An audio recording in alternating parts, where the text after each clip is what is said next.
61 years on this earth teaching myself to read people, and my future son-in-law couldn't pass a test I ran in a flannel shirt and worn-out boots. My name is Roy Callahan. For 22 years I sat on a federal bench in Atlanta, Georgia, and watched every flavor of human dishonesty parade itself in front of me. Con men, fraudsters, white-collar predators in $6,000 suits who smiled at the jury and lied through every single tooth. I've seen it all. I know the smell of performance. I know the specific way a man's eyes shift when he's calculating rather than feeling. Preston Whitfield had that shift. I noticed it the second Saturday in March when Savannah brought him to Sunday dinner at our house on Ashford-Dunwoody Road in Brookhaven.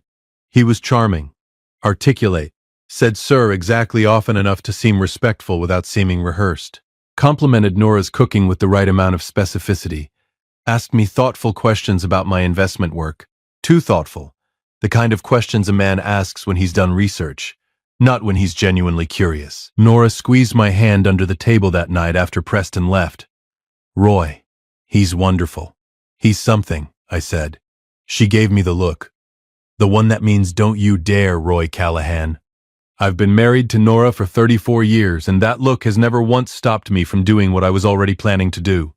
I called Hank Briggs the next morning. Hank Briggs and I went to Emory Law together in 1984. He became an investigator. I became a judge. Between the two of us, we have seen the full spectrum of what people do when they think nobody important is watching. Hank has a laugh like a truck engine and a mind like a filing cabinet.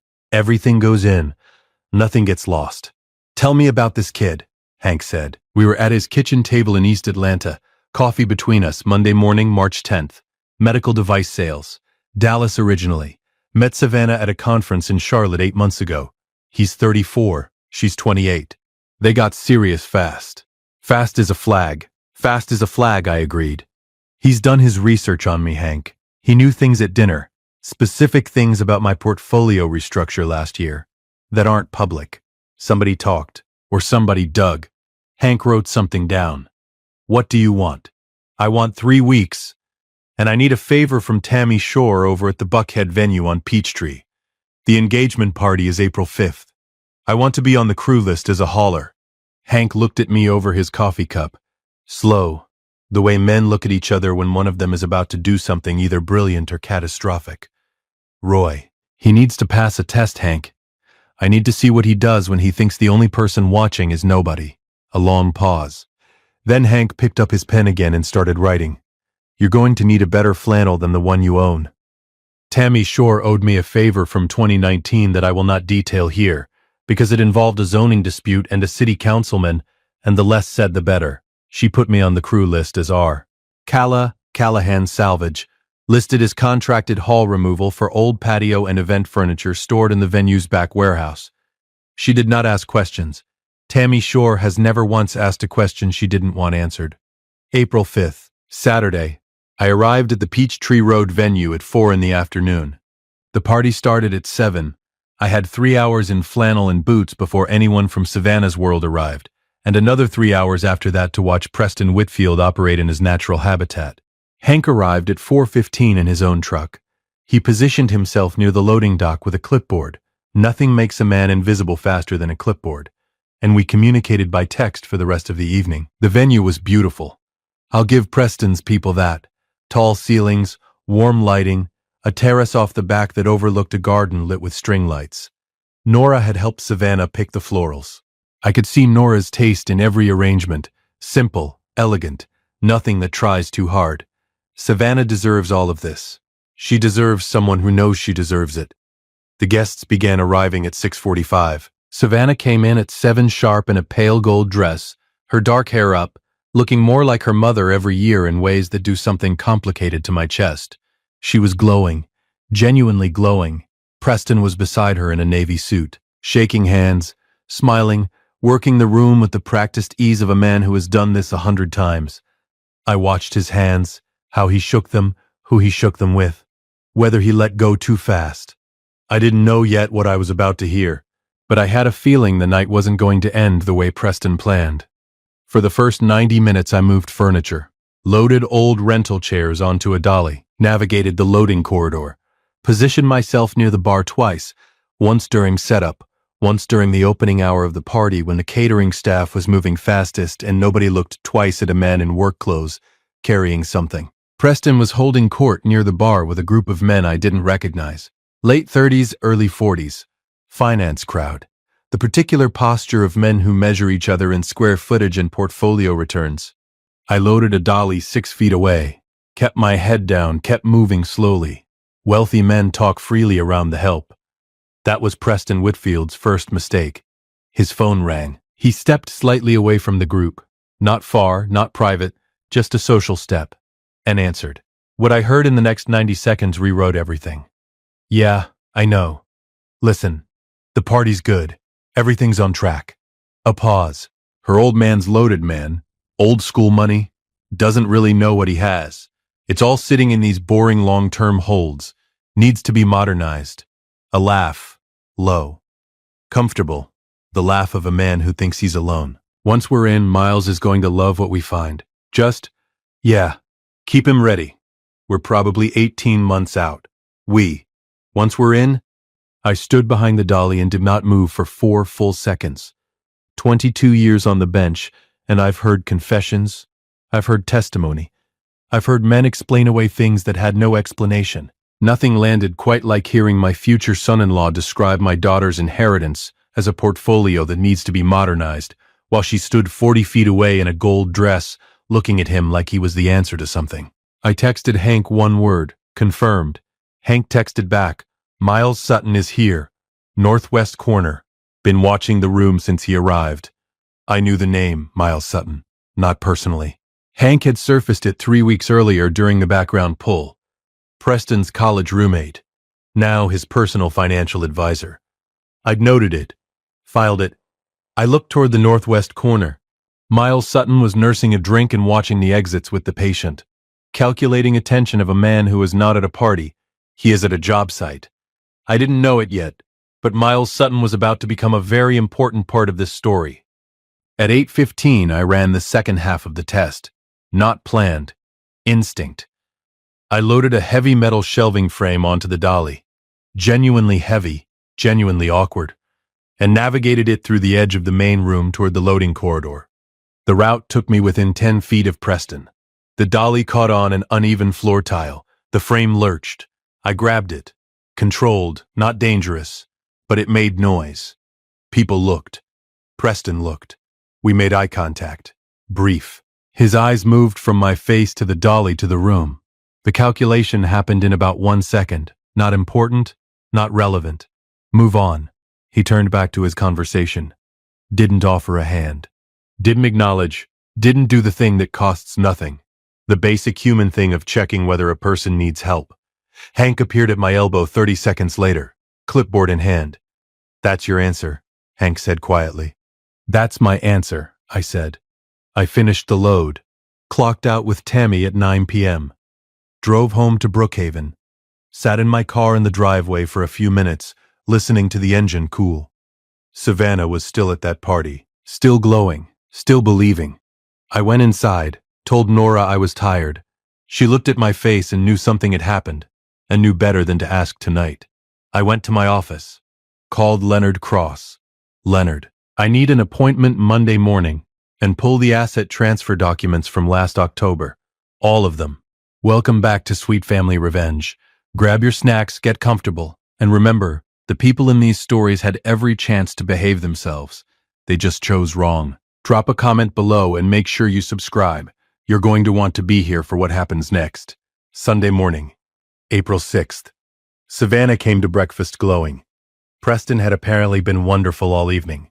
The guests had loved him. Vivian Whitfield had told Savannah she was exactly what Preston needs, which Savannah took as a compliment and I took as a woman managing expectations. Nora made waffles. I drank coffee and listened to Savannah describe the party with the specific happiness of a woman who doesn't know what her father heard the night before. Don't tell her yet. Not until you have everything. Dad? Savannah looked at me across the table. You're quiet. I'm always quiet on Sundays. You're extra quiet. I'm thinking. About what? I looked at my daughter. 28 years old, smart, careful, the kind of woman who makes good decisions, except that the heart doesn't always consult the brain before making commitments. About the garden, I said. Need to get someone out to look at the back fence. She bought it. Mostly. Nora did not buy it at all. I could tell by the way she refreshed her coffee without looking at me. But Nora trusts my process even when she doesn't know what it is. I didn't know yet that Savannah already had her own doubts. I didn't know she'd been carrying them for 6 weeks waiting for something she couldn't name. Some men walk into an attorney's office looking for options. I walked into Leonard Cross's office on Monday morning with a yellow legal pad, a 4-year-old asset transfer file, and the specific calm of a man who already knows the answer and just needs the paperwork to confirm it. Leonard Cross has been my attorney for 19 years.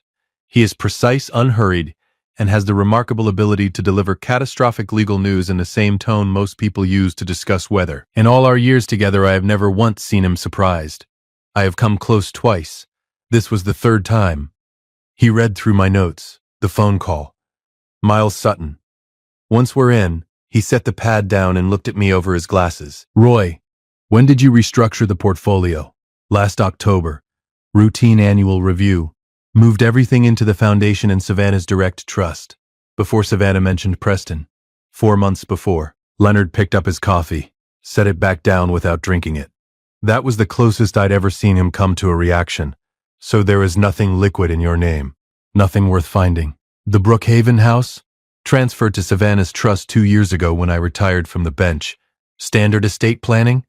Investment accounts? Foundation. All of it. Preston Whitfield's financial advisor has been researching a portfolio that no longer exists. That is correct. He's been planning to access money that isn't there. A pause. Then Leonard did something I had seen exactly once before in 19 years. He smiled. Hank called at noon.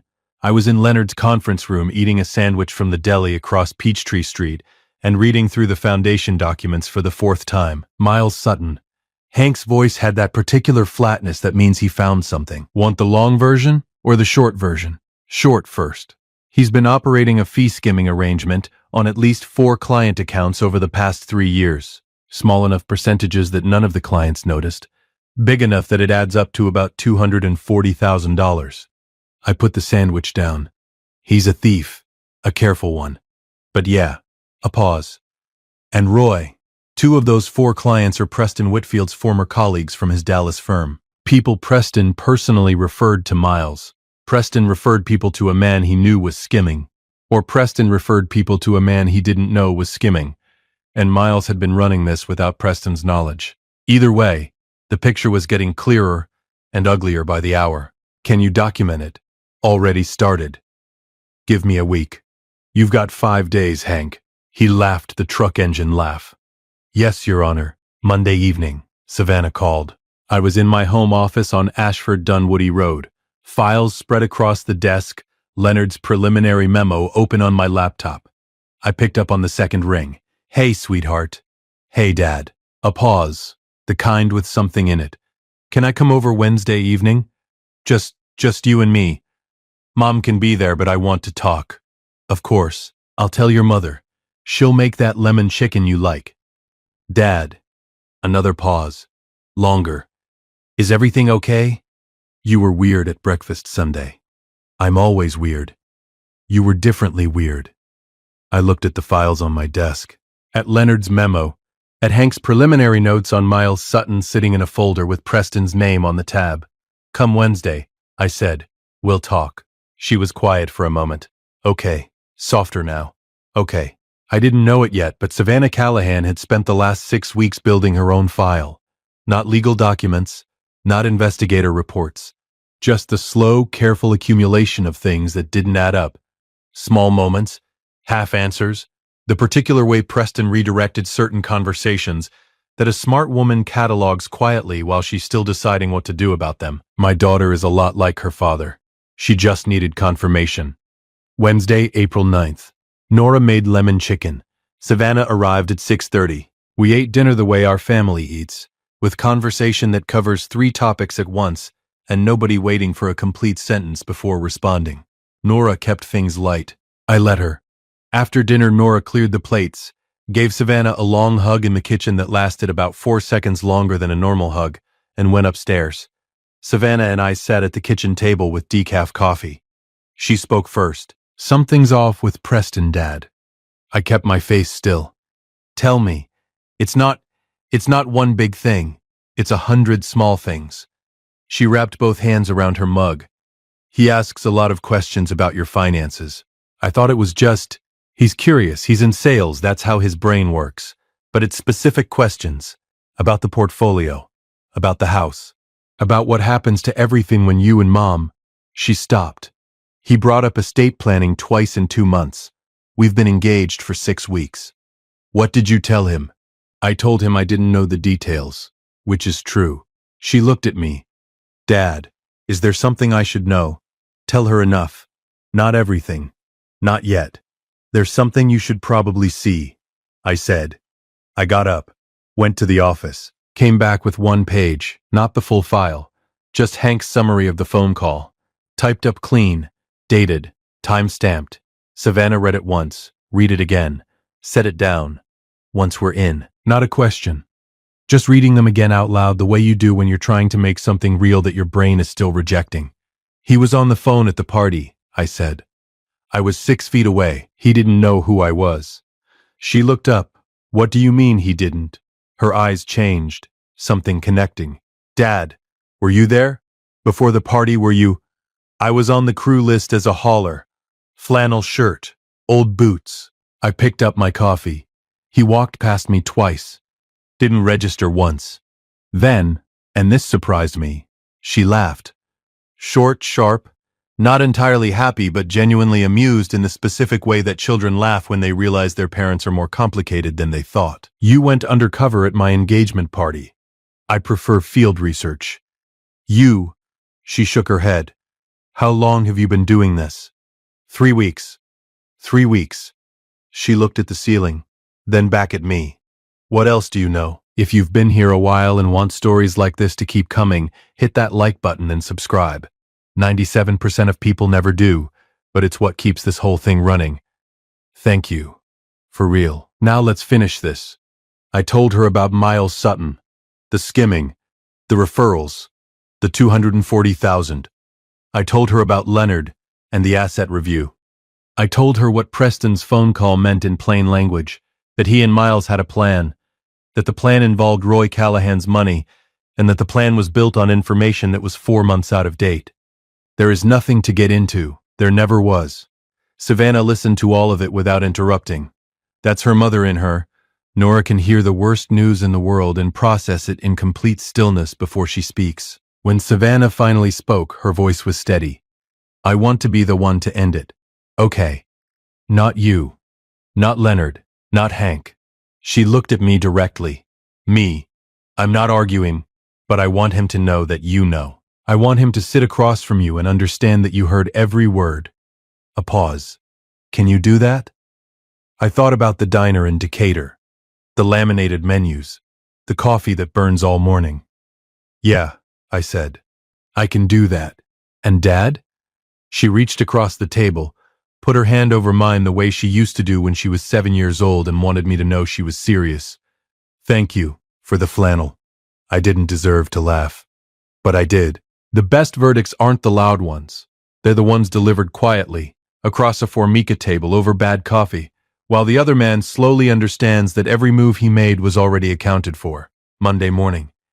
April 14th. I called Preston at 8 a.m., friendly, easy, the kind of call a future father-in-law makes when he wants to connect. Preston. Roy Callahan. Listen, I know we haven't had much one-on-one time. Want to grab breakfast this week? Just the two of us. Warmth on the other end. Immediate, practiced warmth. Absolutely, Roy. I'd really love that. Wednesday morning? There's a diner in Decatur I like. Linwood's on Commerce Drive, nothing fancy. You okay with that? A half beat. The half beat of a man recalibrating from the restaurant he'd imagined to the diner he's just been offered. Of course. Sounds great. 7:30. See you there. I hung up. Texted Hank, Wednesday. Linwood's. 7:30. Hank texted back. Want me close? No. This one's mine. Tuesday, April 15th. Hank delivered the completed file on Miles Sutton. Documented fee skimming across 4 accounts, wire transfer records, a pattern clean enough that Hank said the SEC would move on it within 60 days of receiving a formal tip. Leonard Cross reviewed everything Tuesday afternoon and called me at 5 p.m. Roy, the foundation documentation alone ends any claim Preston or an advisor acting on his behalf could make. But the Sutton material, that's a separate exposure. If Preston knew, we don't know that he knew. Correct. But if he did, then that's his problem to carry. I paused. Leonard, I don't want Preston in prison. I want Preston informed. There's a difference. Understood. A beat. And Savannah? Savannah's handling her side Wednesday afternoon. After I'm done with breakfast. She's a remarkable young woman, Roy. Don't tell Nora I said that. She'll expect me to be sentimental more often. Wednesday morning, April 16th, 6:55 a.m. Linwood's Diner on Commerce Drive in Decatur has been open since 1987. The menus are laminated and slightly sticky. The coffee is drip, served in ceramic mugs the color of old teeth, and has been burning on the same burner since 6 a.m. The booths are red vinyl, the lighting is fluorescent and completely indifferent to how you feel about yourself. I love it. I've been coming here since my first year on the bench. I arrived at 7:15 and took the corner booth. Ordered coffee. Opened the folder on the table.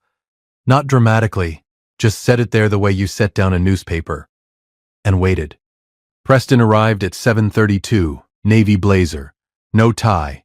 The studied casual of a man who wanted to seem relaxed without seeming unprepared. He spotted me in the corner, navigated the diner with the slight discomfort of someone who doesn't eat in places like this, and slid into the booth across from me. He looked at the folder, looked at me, smiled. Roy, great to order something first. I gestured to the menu. Eggs are good. They do a solid short stack. He ordered eggs. I had coffee. The waitress, a woman named Barb who has called me Han for 11 years, refilled my mug without being asked, and disappeared. Preston's eyes kept drifting to the folder. I let them. I waited until his eggs arrived. Let him take one bite. Let him settle into the false comfort of a normal breakfast.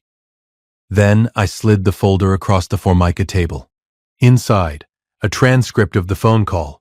Date, time, location, exact words. Her old man's loaded. Old school money. Doesn't really know what he has. Once we're in, Miles is going to love what we find. Under it, a single-page summary from Leonard Cross.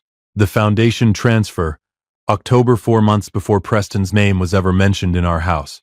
The Brookhaven property, Savannah's trust, 2 years prior. The investment accounts, all restructured, all unreachable, all done for reasons that had nothing to do with Preston Whitfield and everything to do with standard estate planning.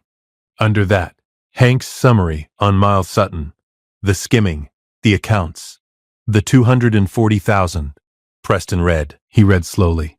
I watched his face do the work, the confusion first, then the recognition, then the specific stillness of a man who is calculating how much is known versus how much can still be denied. He set the papers down, looked up. Roy, this isn't the phone call that was taken out of context. I picked up my coffee, took a sip. What context would make it read differently, Preston? Silence. Miles and we weren't planning anything. It was loose talk. Guys talk like that. Men who love women don't talk about their inheritance as a portfolio to be modernized. Calm. Even. No anger. No volume. Not to me. Not in my experience. Preston's jaw moved. He looked at the Sutton summary. I didn't know about the skimming. I'm not involved in that. I believe you. I did, actually. Hank's documentation suggested Miles operated independently, but you referred 4 people to a man who was stealing from them. Whether you knew or not, those are your people, Preston. That's your name on those referrals. He had nothing for that. The diner hummed around us. Barb refilled someone's coffee 3 booths down. A man near the window read a paper. The world carried on, completely unaware that something was ending in the corner booth. Preston looked at the folder again, looked at me. Does Savannah know? She will by this afternoon. His face did something then. Not calculation. Something more honest. The The specific, deflating look of a man who has just understood that the woman he underestimated was never the soft target he thought she was. She's going to. He stopped. She's going to make her own decision, I said. That's all she's ever done. A long pause. Preston straightened, looked out the window at Commerce Drive. Something moved through him. I've watched enough men on the bench to know the moment they decide to drop the performance. It doesn't always look like defeat. Sometimes it looks like relief. For what it's worth, he said quietly, I do actually care about her. I looked at him for a moment. Honest look. The kind you give a man when you're deciding how much of what he says to believe. Then you should have led with that, I said. Instead of the portfolio. He had nothing left. I closed the folder, slid it to my side of the table, picked up my coffee. Enjoy your eggs, Preston. I left Linwood's at 8:47, drove back to Brookhaven, sat in the kitchen with Nora, who had made tea and was reading and had the particular stillness of a woman who already knew how the morning had gone and was simply waiting for her husband to come home and confirm it. How was breakfast? She said without looking up from her book. Educational? For him or for you? Mostly for him. She turned a page. Is my daughter okay? She's going to be. I sat down across from her. She's handling her part this afternoon. Nora looked up. Her eyes did the thing they do, that quiet, thorough reading of my face that she's been doing for 34 years and that I have never once successfully hidden anything from. Roy Callahan. She set the book down. Did you go to that engagement party in your old flannel? A pause. It was field research. She stared at me for 4 full seconds. Then she picked her book back up. I'm going to need you to tell me everything. But first, go make fresh coffee. What you made this morning was criminal. Savannah called Preston at 2 p.m. I wasn't there. I didn't need to be. She's her own woman, and this was her call to make. Not mine, not Leonard's, not Hank's. Just Savannah, a phone, and 6 weeks of small things that finally had a name. She told me about it that evening on the back porch of the Brookhaven house. The 3 of us, Savannah, Nora, me, with good coffee this time, and the Atlanta evening doing its slow April thing around us. He tried to explain the phone call. Savannah said, What did you say? She looked at her mug. I said I'd heard enough explanations. She'd sent him one text after the call. 2 words. We know. Preston Whitfield did not respond. Not that day. Gerald Whitfield, Preston's father, called me on Friday. Gentleman call. Old school. He apologized. Briefly, directly without excessive decoration. I told him I appreciated it and meant it. He asked if there was anything that could be. I stopped him there. Gerald, some things aren't fixable. Your son's a young man. He's got time to become someone different. I hope he does. A pause. Thank you, Roy. Miles Sutton's situation resolved itself without my direct involvement. Hank filed the documentation with the appropriate regulatory body and let the process run. 63 days later, Miles Sutton's licenses were under formal review. That's a matter of public record and not my story to tell in detail. I'll simply say that the accounts he'd been skimming were made whole by a settlement that happened faster than anyone expected, possibly because Miles Sutton did not want the full picture examined in public. Preston was not charged with anything, because Preston, as far as Hank could determine, genuinely hadn't known. He got out of a business partnership with Miles 3 weeks after our breakfast at Linwood's. Whether that was conscience or self-preservation, I don't know. Maybe both. Vivian Whitfield sent Savannah a card, handwritten, brief. I'm sorry things went this way. You're a wonderful girl. Savannah read it, set it on the counter, and made no comment. That was a form of grace I didn't teach her. She figured that one out herself. 4 months later, September, Savannah started seeing someone. A structural engineer from Marietta named Carter Webb. Quiet. Steady. The kind of man who shows up 10 minutes early and brings coffee for everyone without being asked. First time he came to Sunday dinner, I watched his hands, how he shook them, who he offered them to, whether he let go too fast. He helped Nora carry dishes to the kitchen without being asked. Twice.